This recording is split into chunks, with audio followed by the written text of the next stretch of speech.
Jika menolak, mereka akan coba report ke tim IT untuk dilakukan perbaikan. Jika dilakukan perbaikan, mereka akan, nunggu sih paling 1 jam, 2 jam, karena itu kita perlu, butuh akses dan kita perlu, measuring point dulu supaya data itu bisa naik tahap production, gitu. Lalu untuk, grading, aku juga lumayan kesulitan di grading itu karena di grading itu kan fokusnya itu terhadap, grading buah ya. Mereka menilai buah ini sudah matang atau belum gitu. Nah, di sana itu memang kita, ada enhancement terkait terkait grading itu lebih ke proses di mana kayak mereka kan ada proses penghitungan buah matang, buah mentah, buah mengkal, buah yang dimakan tikus baru, buah semacam kayak gitu lah ya. Nah, itu yang, terkadang ada data yang salah begitu naik, yang seharusnya mungkin aku kasih case atau contoh, yang seharusnya buah, masak menjadi buah mentah dan itu kan kalau misalkan di-report itu kerugian dari kita kan, Betul. gitu. Dan, kalau misalkan ada data salah gitu kan memang banyak impact-nya ke yang lain sih, gitu. Oke. Berarti, kalau bisa disimpulkan ya, kayak tantangannya selama magang kemarin itu yang pertama terkait keselarasan data ya dan juga Betul kualitas data berarti ya. betul Memang seperti itu guys, kalau misalnya bekerja dengan sistem, data itu sangat penting gitu ya. Kalau datanya nggak berkualitas, pasti hasil yang, output yang diberikan juga tidak sesuai harapan gitu, tidak sesuai ekspektasi menyebabkan kerugian, betul. seperti itu. Nah, eee tadi kan udah dijelasin nih Kak tantangannya terkait dengan kualitas data dan juga keselarasan data antara di lapangan dan juga mungkin di kantor gitu Betul, ya. Eee, dari Kak Yoga sendiri ataupun dari tim gitu ya, gimana sih cara mengatasi tantangan tersebut gitu? oke. Eee Kalau aku sih membiasakan diriku untuk berkomunikasi, bukan hanya dari tim, head office, melainkan juga dari tim kebun. Kenapa? Karena gini, kita sebagai tim head office itu kita mewadahi tim-tim yang ada di kebun. Jika di head office ini kita hanya bermain dengan data, sistem, dan sebagainya, jika di kebun kan mereka bermain dengan aktualnya seperti apa. Mhm, Yang terjadi di kebun bagaimana, atau ada, hal-hal yang memang di luar, ekspektasi kita, karena ekspektasi kita kan harus sesuai dengan sistem kita. Jika di luar itu kan memang terkadang data itu sebenarnya bukan dikatakan salah, tapi dikatakan berbeda, dan sistem terkadang hanya bekerja sesuai, algoritma yang kita tentukan kan, nggak bisa di luar dari itu. Dan, kita sebagai tim IT itu berusaha membenarkannya dengan cara, kita berkomunikasi, aktualnya seperti apa, bagaimana, dan, baiknya seperti apa, solusi antara keduanya ya, dari kedua pihak, nggak dari tim kita doang, main dari tim kebun itu bagaimana enaknya juga, sehingga menemukan poin yang, nantinya akan merujuk untuk pembetulan selanjutnya, gitu sih paling. oke.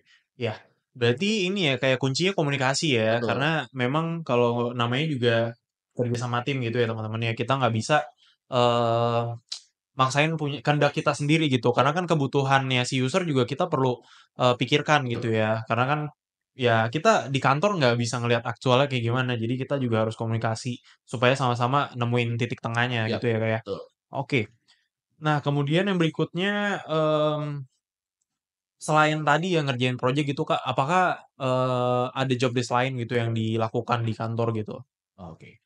Untuk job desk lain, aku, biasanya mengolah data.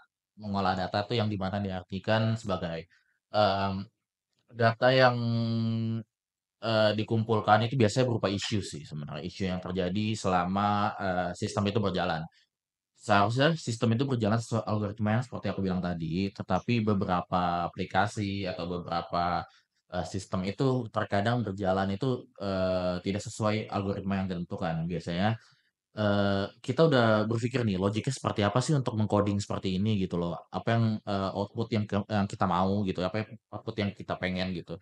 Tapi terkadang secara logik tuh udah bener, tapi kita pada saat kita running itu berbeda gitu loh, berbeda, output yang kita mau gitu. Dan biasanya itu mesti dari orang ada tim kita lagi namanya, ABAPER untuk, SAP tersebut gitu sih. Paling, job desk itu kita biasa tanganin itu pada saat closing sih, gitu sih paling. Oke, Kak. Nah, kemudian yang berikutnya lagi ya, Kak, kan tadi ngerjain project ya, ini kan posisi sebagai intern. Apakah di sana tuh dapat bimbingan gitu atau mentoring dari senior atau misal atau Kak Yoga jalan sendiri gitu? Oh, oke. Kalau di sana kita mendapatkan mentoring, guys. Jadi, mentoring di sana itu biasanya, berupa bimbingan terhadap modul-modul yang, kita mau mulai, yang kita mau, lakukan project enhancement-nya. Itu biasanya tuh, pada ada briefing di awal terkait, modul ini seperti apa, jalannya bagaimana, impact-nya apa gitu, dan itu biasanya briefing-briefing di awal. Setelah itu nanti kita bakal masuk ke proses-proses pengerjaannya seperti apa gitu, flow-nya sih biasanya. Nanti setelah itu baru kita berjalan sendiri sih. Oke. Ya begitu ya guys. Jadi kalau, yang namanya intern dimanapun juga pasti akan bekerja sendiri tapi nggak akan lepas dari, eee, pengawasan mentor gitu dan juga mentor ini sangat membantu ya kayak Betul, harusnya karena kan, dari yang kita intern di sana kan buat belajar gitu ya, kita tentunya belajar dari para senior gitu, jadi betul. mereka sharing ke kita. Nah kemudian, aku pengen tanya-tanya terkait dengan pengalaman pribadinya ketika magang di sana gitu ya Kak, lebih ke, mungkin perasaan-perasaannya sama magang gitu ya. Nah, di sini aku pengen tahu, waktu dulu sebagai mahasiswa gitu ya, apakah ada ekspektasi tertentu gitu ke magangnya dan apa sih realita yang waktu itu terjadi di sana gitu, apakah sesuai atau enggak gitu? Oke, eee, untuk sebenarnya mimpiku tuh pengen intern di perusahaan-perusahaan besar gitu ya, perusahaan-perusahaan yang memang punya nama Mhm, di Indonesia ini. Karena aku lebih tertarik karena pengen tahu nih gimana sih caranya untuk, menjalankan suatu bisnis yang besar, menjalankan suatu, pekerjaan yang besar gitu.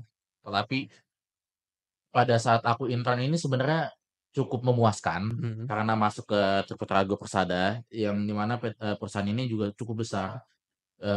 Mereka punya skala besar terhadap Triputra Group ya. Triputra Group ini jadi kan mereka ada otomotif, Mhm, ada, kelapa sawit dan sebagainya gitu. Jadi perusahaan yang cukup besar. Jadi untuk perasaan aku nih kayak, wow, aku masuk dalam, jajaran intern yang di kelapa sawitnya itu cukup memuaskan sih karena mhm. aku bisa belajar prosesnya kayak gimana, dari sistem sampai buah kelapa sawitnya itu seperti apa sih gitu. Jadi Mmm, aku merasa cukup puas sih. oke. Berarti, memang masuk ke Triputra ini udah ditargetin dari awal gitu ya Betul. dan, masuk ke Triputra belajar hal baru, guys. Belajar tahu bagaimana, tentang ekosistem sawit di Indonesia.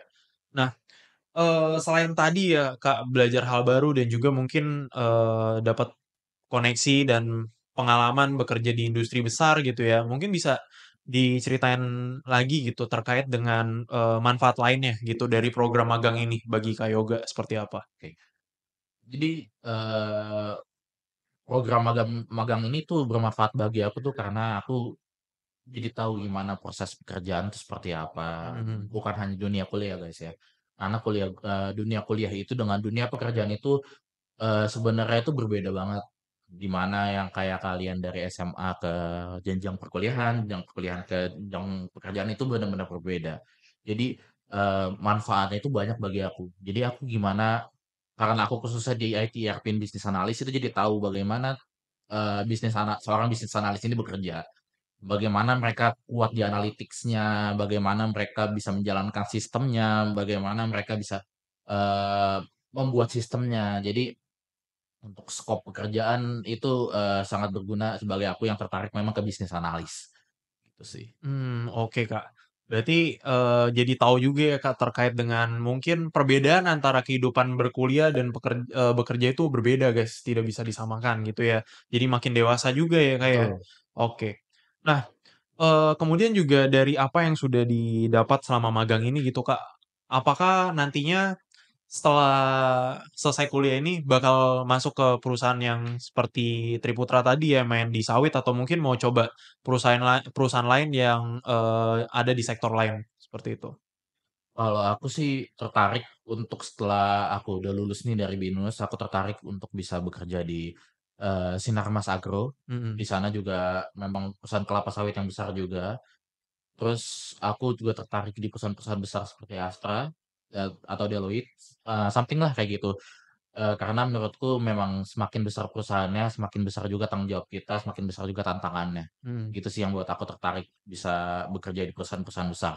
oke. Ya luar biasa ya, guys, ya. Jadi memang, eee karena pengalaman yang udah dapet tadi, Kak Yoga jadi tertantang nih untuk nyobain challenge yang baru gitu. Dan ini juga membuktikan bahwa mahasiswa kita di jurusan sistem informasi itu cukup capable untuk bekerja di perusahaan-perusahaan besar gitu ya. Nah, kemudian yang berikutnya nih Kak, mungkin bisa dibilang pertanyaan terakhir juga gitu ya. Mungkin ada nggak sih Kak, tips atau trik mungkin ya bagi teman-teman semua yang mungkin nanti juga pengen bekerja ataupun magang di sektor yang sama ataupun juga ngambil role yang sama sebagai IT ERP dan bisnis analis juga? Oke, kita sebagai orang tuh jangan pernah takut yang namanya untuk mencoba, yang namanya untuk terjun ke dalam hal yang belum pernah kita ketahui. Karena kenapa? Eh, di suatu perusahaan pasti ada yang namanya briefing. Even kalian mau mendaftar seperti jadi karyawan tetap, tapi untuk skill khusus mungkin kalian bisa sesuaikan dari mata kuliah yang kalian udah pelajarin atau yang kalian pernah coba deh pokoknya dia. Jadi jangan pernah nanti merasa ragu gitu. Kalau gua terjun ke sini atau something yang seperti itu tuh kayak gimana atau sanggupkah atau bisakah? Pasti bisa guys. Jadi jangan pernah merasa ragu dulu, dicoba dulu baiknya seperti apa dan itu bisa menambah experience kalian.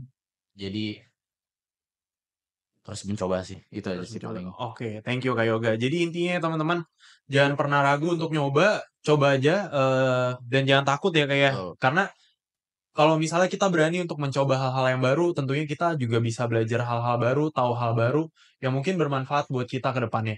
Nah, itu pertanyaan terakhir untuk Kak Yoga. Thank you banget Kak Yoga udah hadir Ya, di video ini Kak, terima ya, kasih. untuk sharing. Jadi mungkin seperti itu saja teman-teman untuk video ini.